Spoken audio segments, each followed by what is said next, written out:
Let's get ready to rumble! Okay, we start with the editor's letter, Chris Dixon. And he's talking about Ricky Burns. Ricky Burns is now being talked about in terms of having potential fights with the likes of Adrian Broner now. Who would have thought that when he was getting stopped by the likes of Carl Johansson, who's a good domestic fighter, but nevertheless a domestic fighter. He lost to the likes of Alex Arthur, but he's overcome that. And it's weird how your fortunes can change. And let's just stick to boxing.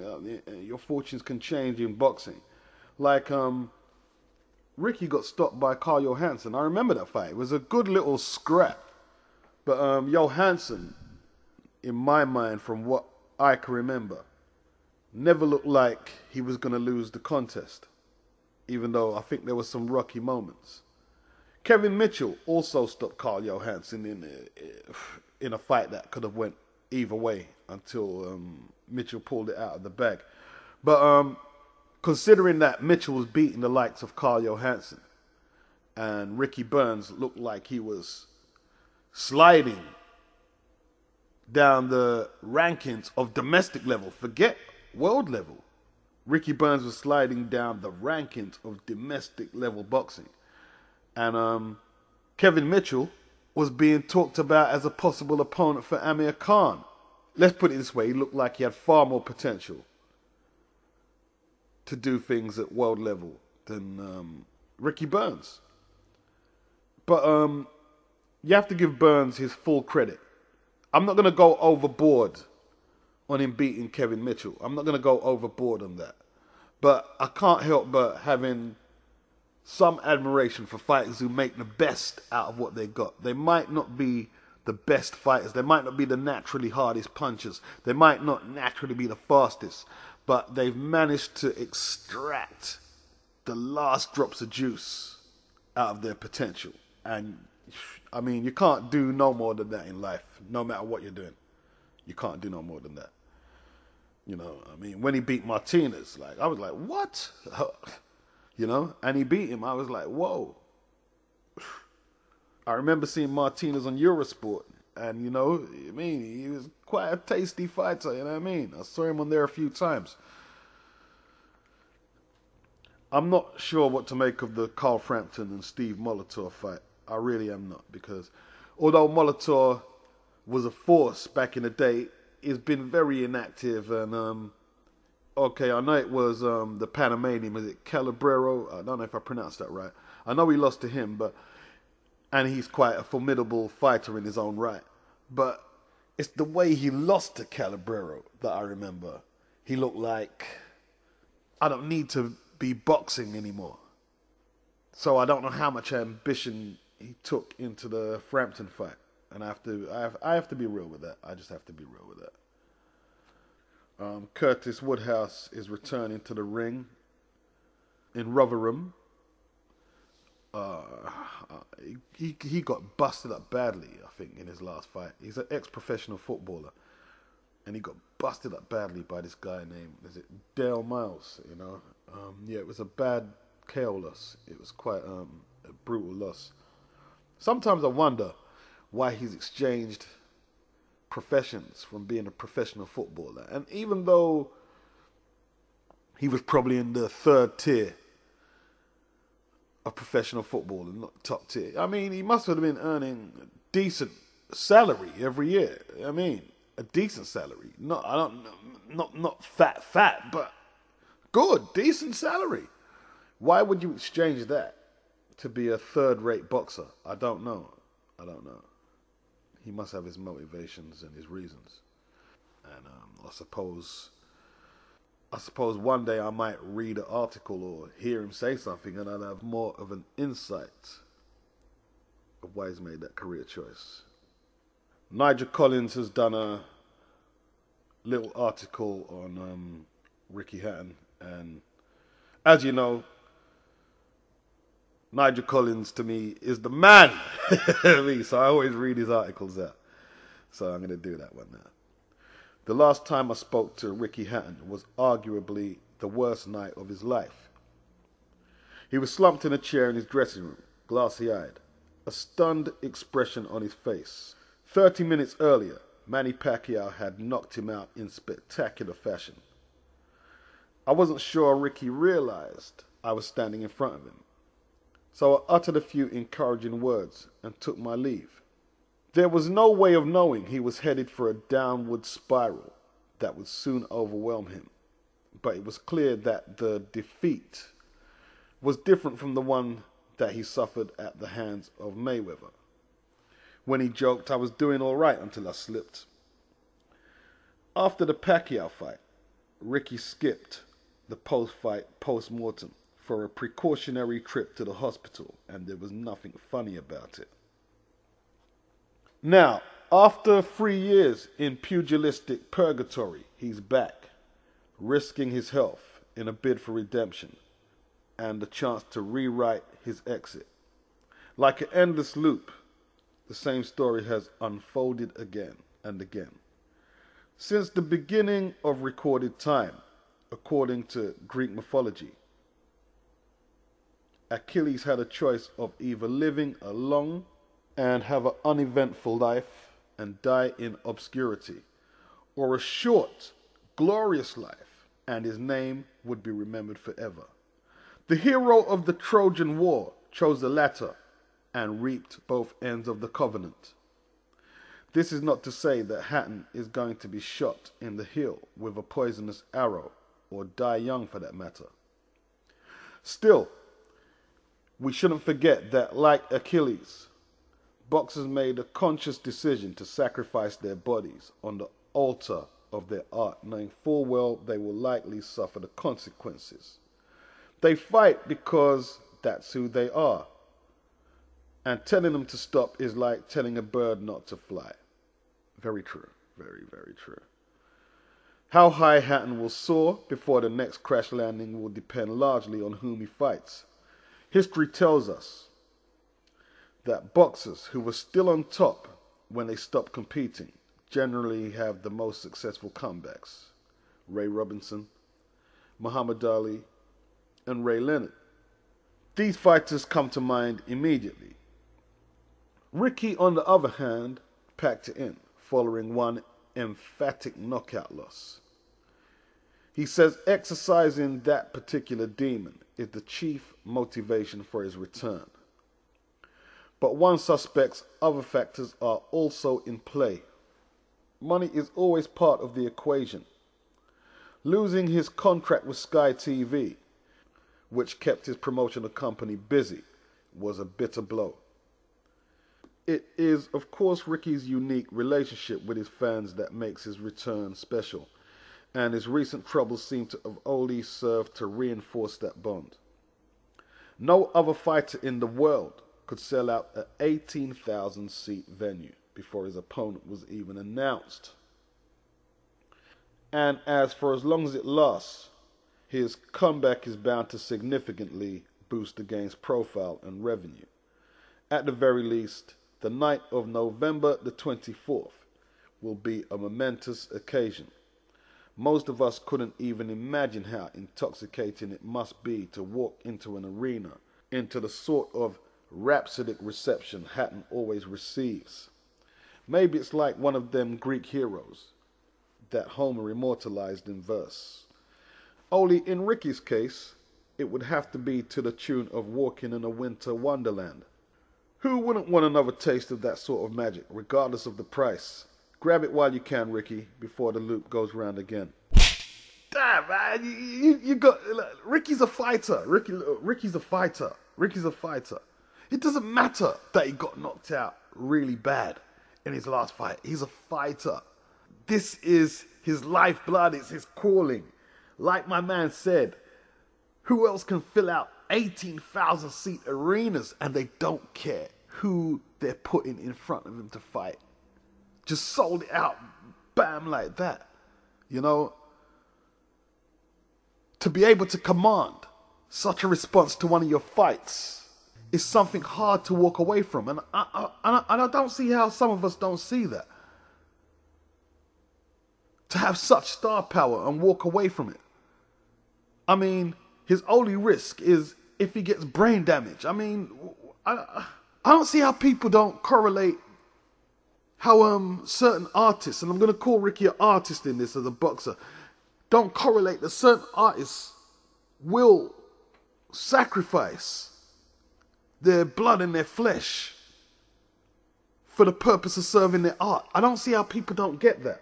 I get that. I understand it totally. I understand it. I mean, allegedly, the rumor is that didn't Van Gogh cut his ear off? Didn't Beethoven split the webbing between his fingers down to the bone so he could hit them mad notes he used to hit when he used to play the piano? I'm not saying I would do it. But I understand. I understand it. And I think it's I think they're gonna match Ricky carefully. I don't know this Shevchenko, whatever his name is. They say he's a former world champion. It's weird, man. Like, there's a lot of guys who I'm hearing were former world champions, like this Shevchenko. And the guy that Ricky's former fighter that he used to manage, Matthew Macklin, fought, Alcine, were both world champions. And I can't remember that. That just shows you, in a way, how devalued belts are to a degree. Because I'm not saying that I'm the most knowledgeable boxing fan, but no disrespect, if I don't know that they were former world champions, how does Bob or Terry down the road even have a clue that these guys exist and they're world champions? There's got to be something wrong there. That you're a world champion and people who are pretty well versed in boxing, and they might not follow it down to every minute detail, but they shouldn't have to know that you're a WBA light middleweight champion. They shouldn't have to be able to remember Donito Diner's next opponent's name. Because, okay, I think it's Noshiaka, but they shouldn't have to know that. A lot of that shit is tricky. You know what I mean? Knowing, you know what I mean, names from the less popular divisions. And there's no shame in that. But, I mean, to me, I don't know. Something's got to be done about that. You know, we shouldn't have world champions, and they're so under the radar that fairly well-versed boxing fans didn't know they were world champions. It's this, I don't know. But it's going to be a big event regardless. And there's only one Ricky I earned. The panel. If Ricky Burns and Adrian Broner were to fight, who would win? Shannon Briggs says, Broner has a reputation in America for being an exciting and confident fighter, whereas Ricky Burns isn't very well known. I'm sure Broner would fancy his chances. Alex Arthur says, I think Ricky would have a very good chance because of his size, and he has a good chin and a good engine. It would be a close 12-round fight. The result would depend a lot on where the bout was held. Ronnie Shields says, I would say Adrian Broner. He's a very good, confident fighter. I don't think Ricky Burns would ever have come up against anyone with the same style as Broner before. John Murray says, Burns is doing very well at this minute. He's really coming into his own after his dominant win over Mitchell. You'd have to fancy him against anyone in the world at lightweight. How would a prime Evander Holyfield have fared against the Klitschkos? Shannon Briggs says, he would have beaten both of them. Holyfield in his prime was durable, smart, and willing to put it all on the line. I just don't think the same can be said for the Klitschkos. Alex Arthur says, a prime Holyfield would have beaten both.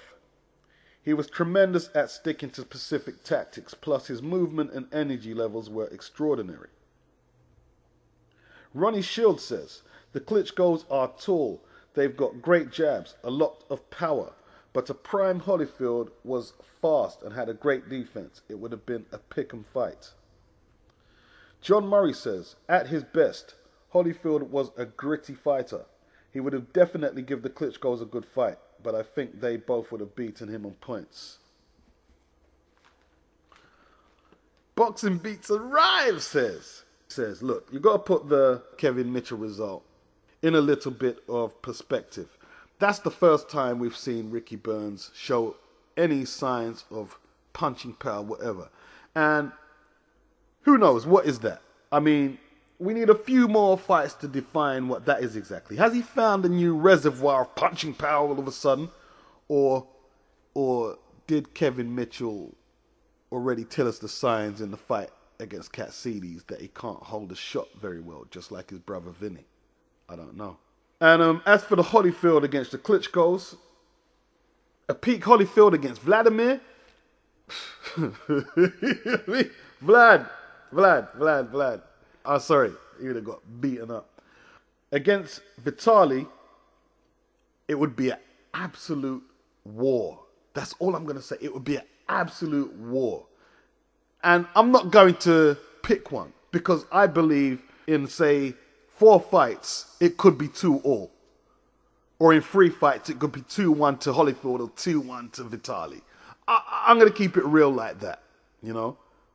I might slip a trip, stall or fall, but all hope is lost and tossed. You've been horsed, you're drunk, and you the bug. If I'd have said her, love the line in this verse of my letter to the better.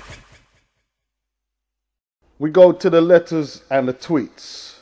The letter of the week is by Graham Pick. Amir Khan has sacked Freddie Roach, one of the best trainers in the world. Why doesn't he just accept the defeat and learn from it? Did Ali or Sugar Ray Leonard sack Angelo Dundee when they lost? No, they realized what they had to do and they worked harder and came back. It's half and half. Roach has a lot of holes in his coaching game. And let me just touch that briefly from my amateur pseudo boxing knowledge. Yeah. When Chavez fought Martinez, yeah, on the second time I watched it, I was noticing that Martinez was a southpaw. And I could see moments in the fight where if Chavez had worked on his footwork, especially the positioning of his left leg a little more, yeah, because there were scenarios in the fight where I saw he was just fractionally off the pace from where he could set up a decent attack. And that's because of footwork, yeah? But in a way, that's down to Chavez. He was training in his sitting room, man. You got to be in the gym. You need to smell the sweat of the gym and the leather and the bags. And you need to be in the gym, man, you know? You get what I'm saying? Some of that is a placebo thing, but you need to be in there, you know? Because what it is, man, it's just like when animals scent their territory and you go in the gym and you smell the leather and the sweat, man. It enforces the lifeblood that you're fighting. You don't do that in your sitting room. You have to get in fight mode, and to get in fight mode, you need stimulation, and you have to be in the right environment, yeah. But Roach, I don't know. I can't blame it all on Roach. But if Chavez had got his footwork, and when I say footwork, I don't mean he has to dance around the ring like Ray Leonard, yeah. I'm just talking about positioning his feet in the right places, yeah? Making sure that he gets the most agility, because he's never going to be a dexterous fighter, especially with his feet. He never will be.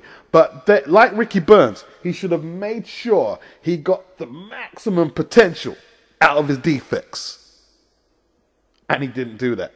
And Roach has a history of not making fighters overcome their defects.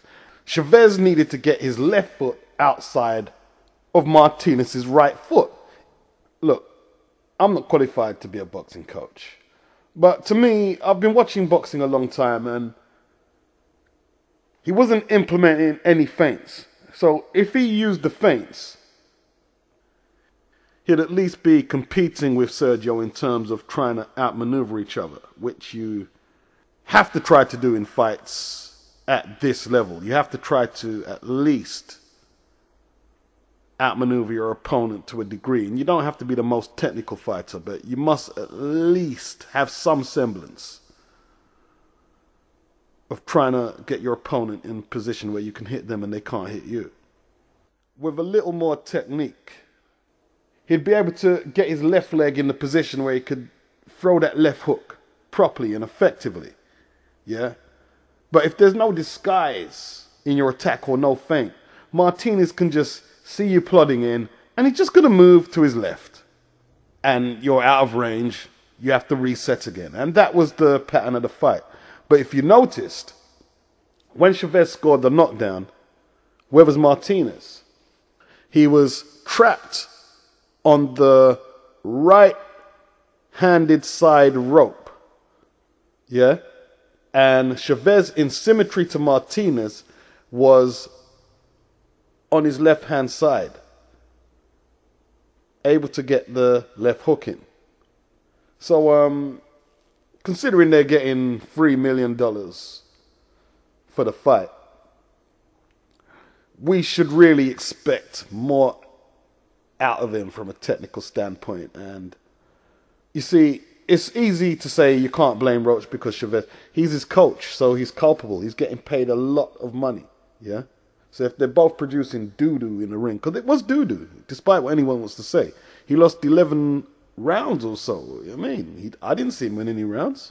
I mean, even the knockdown round, he wasn't winning the round until he scored the knockdown. So Roach's coaching credentials have to be pulled into question.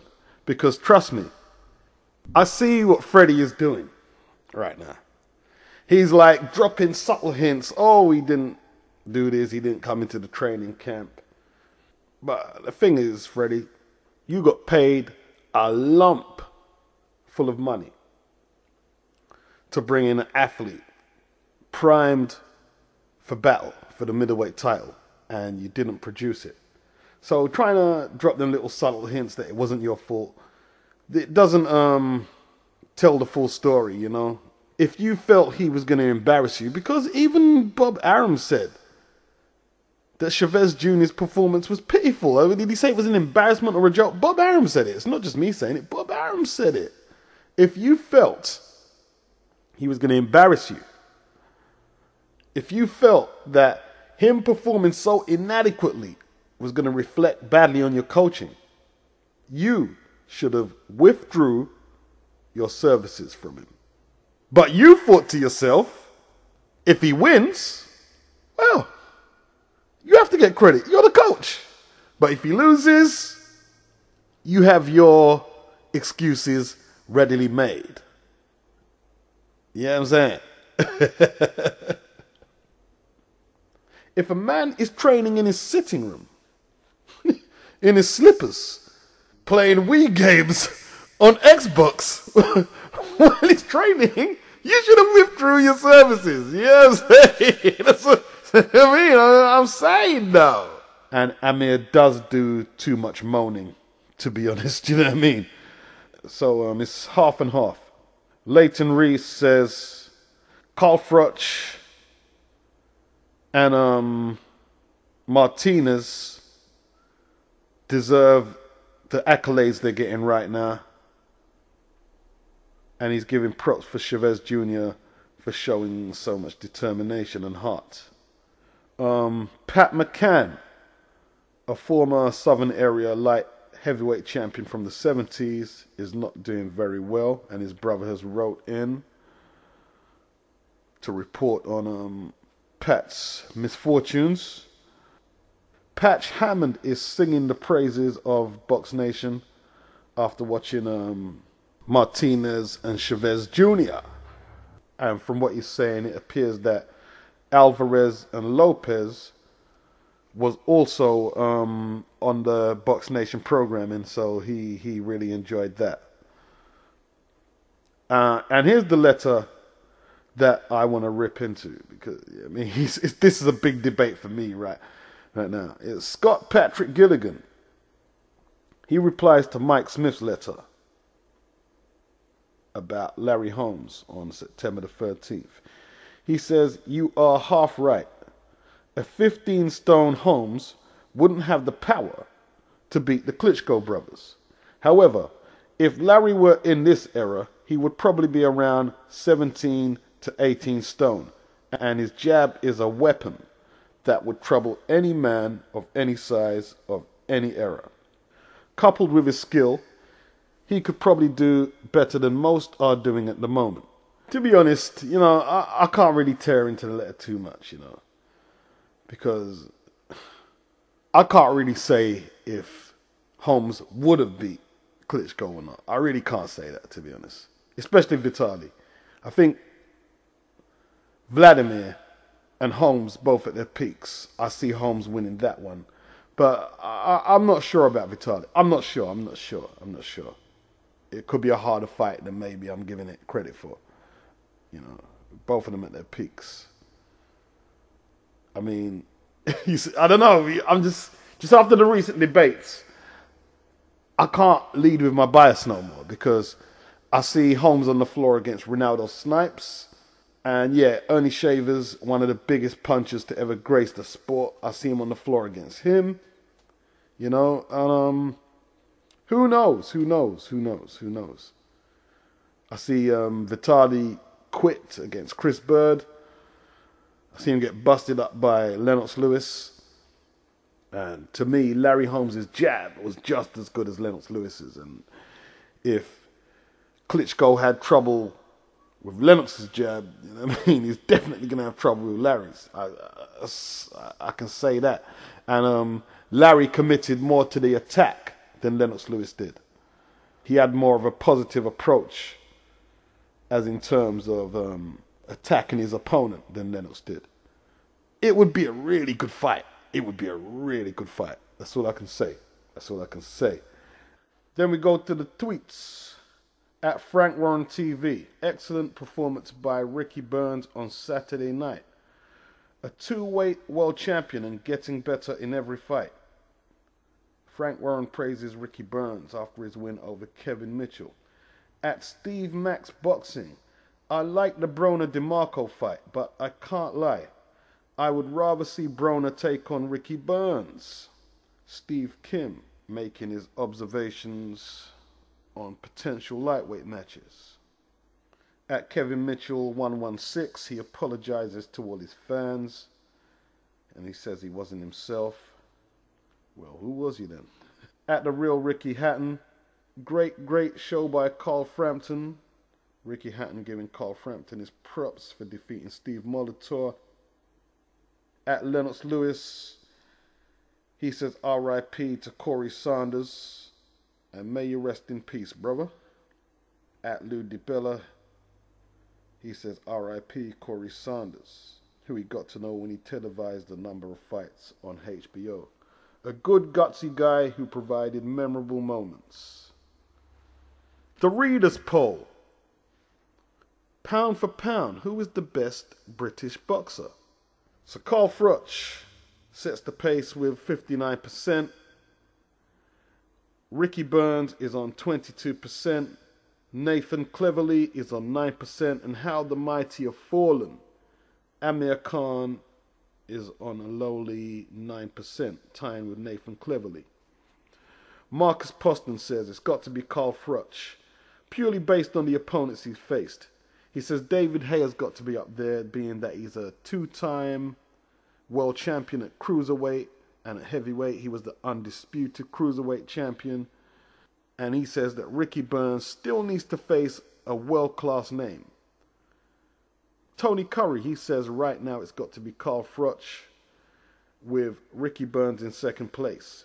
Graham Lockhart, he says you could make a case for Burns as he keeps surpassing all expectations. And Adam Evans, he says Luke Campbell, which is a very provocative, cheeky answer. Luke Campbell was part of the Great Britain Olympic team, and I think Luke got a gold medal. We go to the hit and the miss section. At number 1 is Ricky Burns for his win over Kevin Mitchell. At number 2 is Heike Baldler. The exciting Snake Boy survived a rough and tough first round to see off a tough Filipino challenger in a strawweight defense. At number 3, we have Carl Frampton, who came through his biggest test in style, demolishing Canada's Steve Molitor. At number 4, we have Jody Michael. The Scunthorpe hard case recorded a rare win when he defeated the unbeaten Adam Corbett, stopping him in 2 rounds at Warsaw. And in the midsection, at number 4, we have Manny Pacquiao. After all the talk about insisting on a 50-50 split for the Mayweather showdown, Pacquiao climbed down and said he would accept the 45%. At number 3 in the midsection, we have Floyd Mayweather. As if he needed more trouble, another of his ex-girlfriends claims that Floyd raised his hands to her. At number 2, Lee Selby, who was destined to defend his 9-stone title against Martin Lindsay, that's the British title, only to be taken ill overnight and had to withdraw. And at number 1, we have Julio Cesar Chavez Jr., who tested positive for marijuana after his loss to Sergio Martinez in Las Vegas. Before the reprimand or punishment, I was gauging what the comparison would be to Casamoyas, who took on Tim Bradley and they found high-grade weed in IM system too. And he lost the whole of his purse. Chavez Jr. is getting fined 10 grand, I believe, and he has to attend some class or whatever, and then he won't get a suspension. So once again, no consistency there in boxing. The count starts.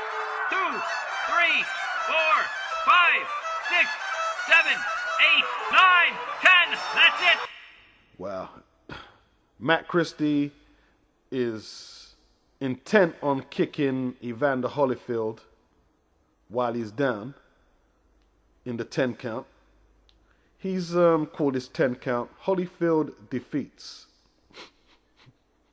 where he's showcasing what seems to be all of Evander Holyfield's losses. So I don't know why you'd make a 10 count like that, but you know.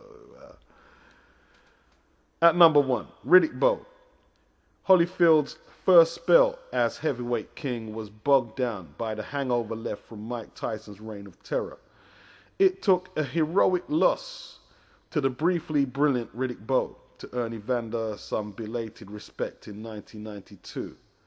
The 10th round remains one of the finest in the division's history. At number 2, Michael Moorer. The first calls for Holyfield to quit came after he lost his heavyweight crown for the 2nd time via majority decision to Moorer. The revelation that he suffered a heart attack mid-fight was an understandable cause for concern. At number 3, Riddick Bowe, the 3rd fight. 1 year before, he turned in a career-best victory over Tyson. Holyfield was halted for the first time in his career in the rubber match that took place in 1995 against Riddick Bowe. Despite having floored Riddick, the fallen Evander looked like a man ready to be rolled onto the scrap heap by the fight's end. At number 4, the 2nd fight with Lennox Lewis. The judges were unkind to Holyfield in this 1999 rematch, perhaps as punishment for the gift draw he received in the first encounter. At number 5, John Ruiz 2. The Quiet Man ended Holyfield's 4th and final reign as heavyweight champion in 2001. Ruiz confirmed Holyfield's demise when he decked the veteran in the 11th en route to a points victory. At number 6, Chris Bird. Evander was pitifully slow and uncoordinated. It was embarrassing. It's hard to believe he is still chasing a title shot 10 years on. At number 7, James Toney. More misery for Holyfield as the rising cruiserweight champion. Dominated by round 9, the old man was beaten to the punch, bleeding from his nose and lip, and scrambled around like a drunk taking a sobriety test. With Evander exhausted and beaten, his then trainer Don Turner raised the white flag.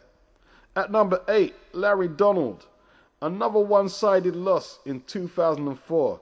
The New York State Athletic Commission immediately withdrew Holyfield's license.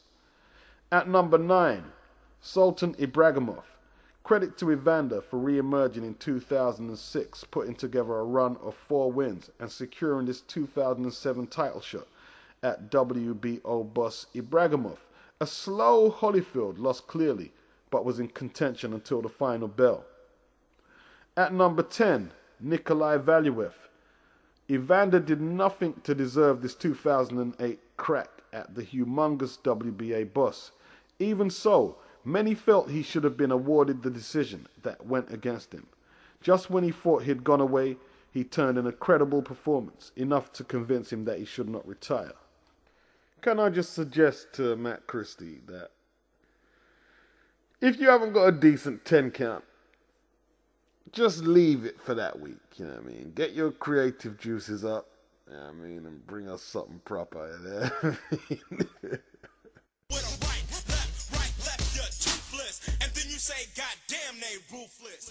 I watched Scott Harrison the other day against some guy named Joe Elvid.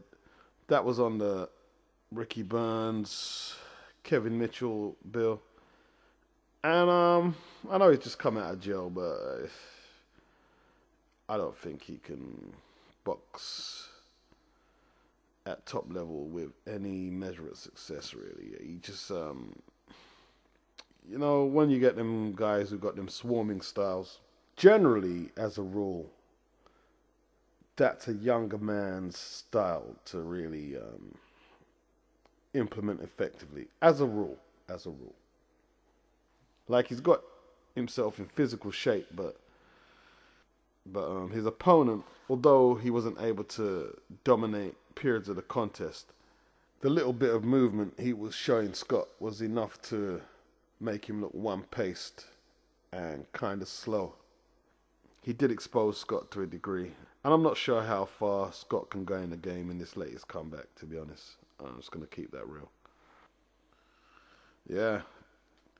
Just to emphasize how fortunes can change, Carl Johansson, former conqueror of Ricky Burns, he got stopped in the last round against Martin Gethin. Johansson is in full journeyman mode now. There's no doubt about that. While Ricky Burns is looking for big purses and trying to establish his name as one of the greatest British fighters ever. He's still a long way away from getting anywhere near that status, but that's the road that he's on now. We're talking about 6 years, just 6 years. Well, 6 years is quite a long time. Roughly about that time since Johansson beat him. And just look how the fortunes have changed. The top 5 light flyweights are Roman Gonzalez, Kompayak Porpramuk, Adrian Hernandez, Donny Nietis, and John Real Casimiro. I'm not going to I'm not going to break down their records on who's fought who, due to time restrictions. I know that's a bit lazy, but that's just how it is today, folks.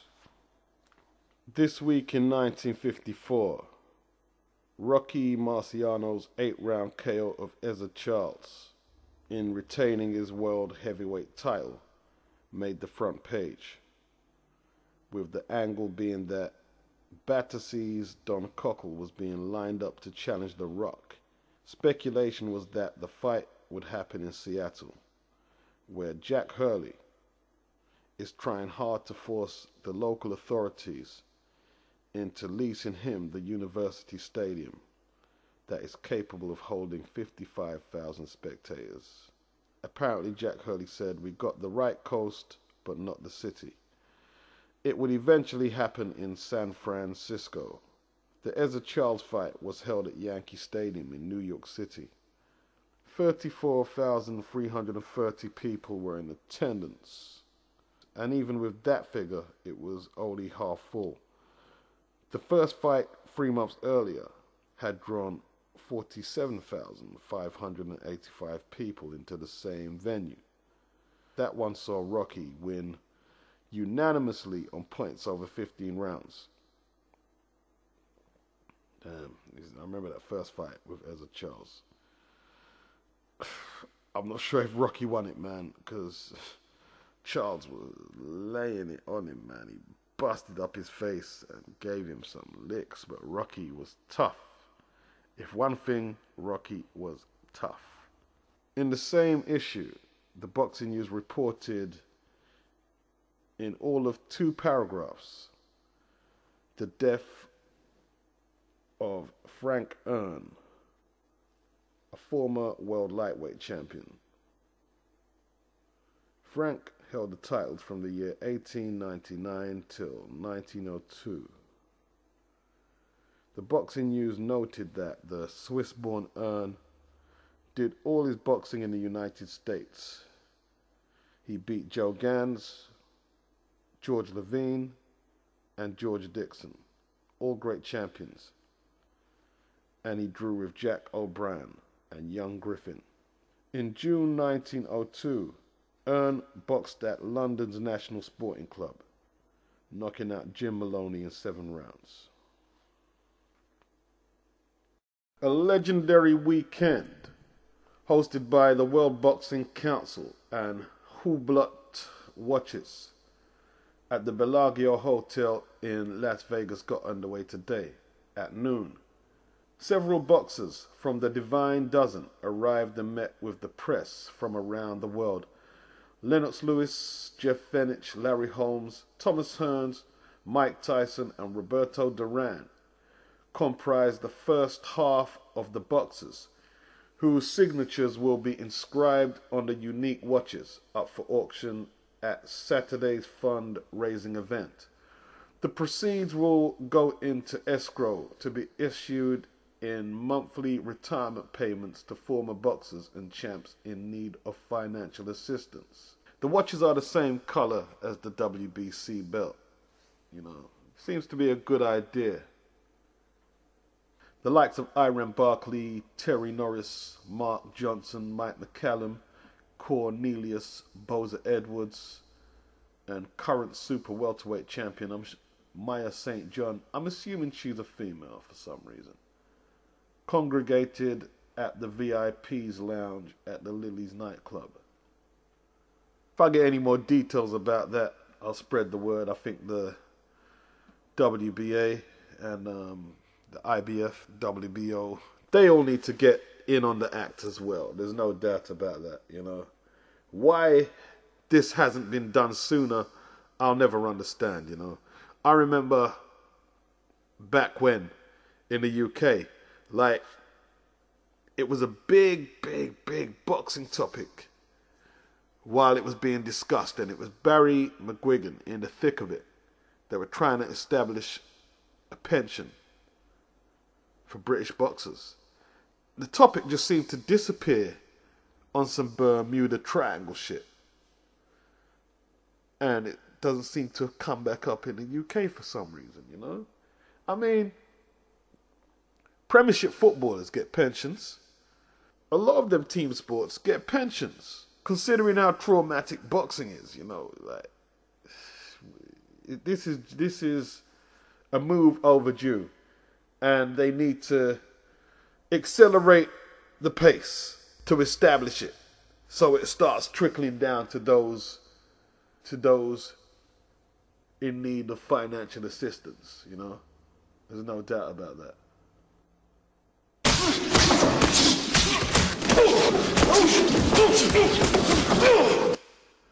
I'm not gonna bring doom and gloom to the proceedings without the full facts, but Emmanuel Stewart is believed to be in a Chicago hospital recovering from stomach surgery. Uncertainty surrounds the great Crane's condition, and his exact whereabouts remain unknown. Those closest to the 68-year-old trainer, including Thomas Hearns and business associate Anita Ruiz, gathered at Walled Lake in Michigan to pray for him. Calls to Stewart's office went unanswered. I'll say no more for now. Promoter Errol Johnson is staging a dinner show to raise funds for John Joe Finnegan, who remains in hospital following injuries suffered in his 5-round loss to Ryan Clark at Burton Town Hall in July. Doctors report that John Joe still has swelling on his brain and that it may be up to 8 months before he is allowed to go home. Finnegan was told he would never walk again after a serious car crash in November 2007. But he went on to win the British Masters Super Middleweight title, and Clark added, "Knowing John Joe, he will be trying to get to the gym to train kids as soon as he leaves hospital." Damn, this is just a tragedy page, story after story. Heavyweights don't hit much harder than Corey Sanders. The former WBO champion who was killed at the age of 46 in his native South Africa on Saturday, September the 22nd. He walked into a restaurant to celebrate his nephew's birthday, but the party was curtailed when armed robbers opened fire. Sanders, who beat Vladimir Klitschko in 2003, was hit in the stomach and later died in hospital. Born in Pretoria, young Sanders was something of an all-rounder at school, playing cricket and rugby to a high level, and later in life he would become a golfer of almost professional standard. He had a successful amateur career, claiming national titles while winning 196 of 200 bouts. Routed. After turning pro in 1989, the Southpaw had little trouble in gathering a 16-0 record before he encountered future world champion Britain's Johnny Nelson. He won a 10-round decision. Nelson said, "What I remember most about him was his size and how nice he was. There was no arrogance, no side to him. He was a gentleman, and what happened to him is sad and shocking." Nelson also mentioned how good he was given his size. After suffering his first professional loss to Nate Tubbs, which was a 2-round stoppage, he rebounded well before engaging in a humdinger of a bout with Hasim Ruckman in 2000, where each man floored each other repeatedly, and Hasim Ruckman ultimately prevailed in the 7th. Ruckman fights for a portion of the world title tonight. Ruckman, after the fight, said he's never been hit like that in his life. Sanders gained a reputation for not being dedicated to his training, and he considered retirement after the Ruckman defeat, but he came back and he was matched with Michael Sprott in Gauteng. "Man, he could punch," Sprott declared. "He was definitely the hardest puncher I've faced. I don't know where he got that power from. As soon as he hit me, I said to myself, I'm in trouble here." Sprott didn't last a round. "The punches didn't even land on my jaw. If they had, I would have been put to sleep for days." 2 fights later, in 2003, Sanders was matched with the heavily favoured WBO champion Vladimir Klitschko in Hanover, Germany. The South African's pre-fight interview with Sky's Ian Darke offered a few clues as to what lay ahead. At 37, "It's hard to be honest with you," Sanders responded when asked how he motivated himself for the contest with just 5 weeks' notice. "If I lose, I'll probably retire. The 40-1 outsider," wow, that's some serious odds, dropped the Ukrainian twice in the opening session before finishing the job in the 2nd round. His speed and power were the conclusive factors. "His hand speed and accuracy made him very effective," said his long-term manager, Harold Volbrecht, as reported in Africa's Mail and Guardian. Volbrecht also said muscle means nothing in boxing, and Corey knew that. He understood the techniques of the sport. A year after trouncing Vladimir, he went into a unification battle with his brother Vitaly, who was the WBC boss at the time. The left hook specialist had his moments in the early round, but was eventually outgunned in 8 rounds, a result that all but spelled the end. He would fight sporadically until 2008, retiring with a record of 42 wins and 4 defeats, after losing to Osborne Machimana at the age of 42. "We will remember Corey as a great person both inside and outside the ring," said the Klitschko brothers. "He was a great fighter with a big heart who always positively represented the sport of boxing." Corey Sanders, 1966 till August 2012. breaking news, breaking news. We're going to hand the broadcast over to Hamburg, where Boxing Beats and Rhymes reporter Winston Leroy has an exclusive that you need to check out right now. So we go over to Germany. Winston Leroy, are you there? Yeah, man. Pure sad stories, man. Pure sad stories. Check this one out, man. Apparently, the police showed up at Hamburg in Germany and arrested Alexander Povetkin and Hasim Rahman on the 29th of August 2012. And apparently, they're arrested for trying to murder the heavyweight division. Now, this is not the first assassination attempt on the heavyweight division in recent years. We've seen many terrible fighters, for no apparent reason, just trying to murder the division. And after Povetkin hammered the undeserving challenger, Rahman, in less than 2 rounds, the police grabbed both men from out of their dressing rooms and arrested them. Hopefully the judicial system will read Povetkin and Rahman the right act. The press tried to speak to the heavyweight division inside the hospital, but one source said that it's in pain and it's not doing very well, but it will survive, and it's in stable condition at the moment. Barely. The heavyweight division apparently wanted to leave hospital before it was fully recuperated. The surgeons and the doctors advised against that, and they said in no uncertain terms that you need to take a long sabbatical and rest and take a really good look at yourself. And you shouldn't try to get back into the boxing world until you get some really good fighters to compete inside you, you know what I mean? And some decent matches. The surgeon said that it's just not strong enough at the moment to be in the public glare, you know. Of course, a lot of the heavyweight division's admirers are asking it to retire permanently now. And apparently the division was in tears. It was in tears, you know. It was a traumatic moment.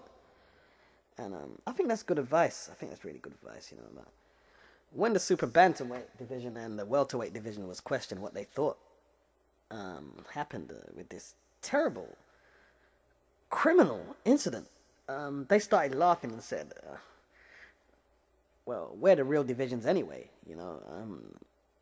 The super bantam division, they was really dismissive of the heavyweight division's apparent crisis and said they're just a bunch of big pansies who can't fight. I mean, who cares?